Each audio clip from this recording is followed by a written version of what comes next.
আসসালামু আলাইকুম এভরিওয়ান। রাস্তায় একদম গাড়ি ছিল না, অনেক কষ্টে একটা সিএনজি পাইছি। কাজী ডেইরি যাওয়ার জন্য 400 টাকা দিয়ে চলে গেলাম ভাইয়ার দোকানে। গিয়ে দেখি ভাইয়া কাস্টমারকে রং রেডি করে দিচ্ছিল। ভাইয়ারা হচ্ছে চট্টগ্রামে বাজারের মূল ডিলার। কাস্টমারকে বিদায় করার পরে দোকান বন্ধ করে ভাইয়া বের হলো। বের হয়ে আমরা সিএনজিতে উঠে চলে যাব ভাইয়ার জন্য গরু কিনতে। গরু দেখার জন্য প্রথমে আমরা চলে যাব বদ্দার হাট। বদ্দার হাটে দুলাভাই নাকি একটা গরু দেখে রাখছে, ওটা দেখতে যাব। আমরা সিএনজিতে 6 জন, ড্রাইভার সহ 7 জন উঠছি। বদ্দারহাট একটা গৃহস্থের বাসায় গরু দেখলাম 3-4টা। ওইখানে আমাদের গরু পছন্দ হয় নাই, ওইখান থেকে রওনা দিলাম 1 কিলোমিটার ইলিয়াস ব্রাদার্সের মাঠে যে হাট বসে ওইখানে। 1 কিলোমিটার ঢোকার পরে কয়েকটা গরু দেখলাম। কয়েকটা গরু দেখার পরে কি পরিমাণ যে বৃষ্টি শুরু হয়েছে বলার মতো না। প্যান্ডেলের নিচে 1 ঘন্টা প্রায় দাঁড়াইছিলাম বৃষ্টির জন্য। বৃষ্টি একটু কমার পরে পানির মধ্যে হেঁটে হেঁটে কয়েকটা গরু দেখলাম। সাদা গরু যেটা আমি রশি খুলে বের করতেছি ওইটা 3,20,000 টাকা বলছি।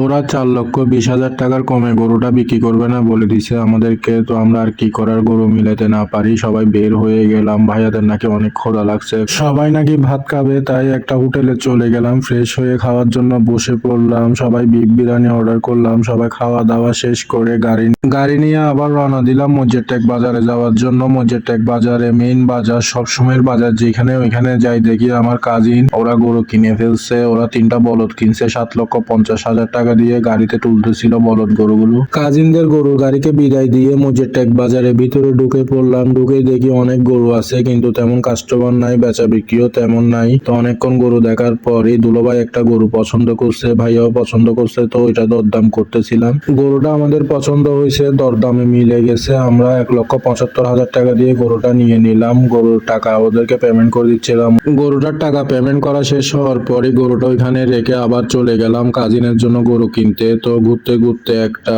দুইটা অনেক গরু দেখলাম, পছন্দ হয়েছে, দরদামে মিলতেছে আবার মিলতেছে নাও। এমনই অনেকক্ষণ দেখার পরে একটা বলদ গরু আমাদের পছন্দ হয়েছে, তো ওইটা আমাদের নিতেই হবে। অনেকক্ষণ দর কষাকষির পরে 3,45,000 টাকা দিয়ে বলদ গরুটা আমরা নিয়ে নিলাম। ওদেরকে টাকার পেমেন্ট বুঝে দিচ্ছিলাম, ওরা টাকা বুঝে নিচ্ছিল, গুনে নিচ্ছিল। টাকা বুঝে নেওয়ার পরে মালিক গরুর পাছায় থাবা দেওয়ার পরে গরুর রশি খুলে দিল। গরুটা এত শান্ত ছিল যে আমি একাই টেনে বের করে নিয়ে গেলাম হাসিলের ওইখানে আমাদের 1,75,000 টাকার গরুটাও বাঁধা ছিল। ওই গরুটা একটু দুষ্টামি করতেছিল, এই বলদটা একদম দুষ্টামি করতেছিল না। হাসিল শেষ করার পরে গাড়িতে গরুগুলোকে লুট করতেছিলাম।